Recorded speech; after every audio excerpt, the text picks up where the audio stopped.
So guys, for the first method, you want to right click on the Windows Start icon and then click on Device Manager.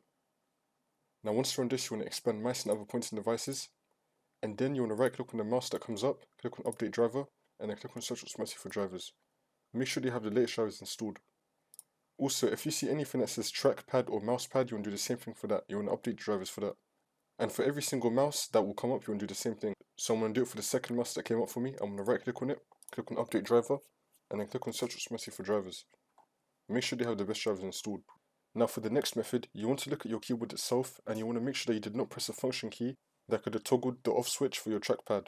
You might have pressed Fn plus F6 or Fn plus F7 or Fn plus F9, something like that, which could have potentially disabled your trackpad. So you just want to double check that. For the next method, you want to plug in an external mouse and then unplug it, and that could fix the problem. And then for the next method as well, you want to try to restart your laptop and then see if that fixes your problem. If that's still not working, you want to try to remove your laptop battery if you can, and then put it back in, see if that works for you.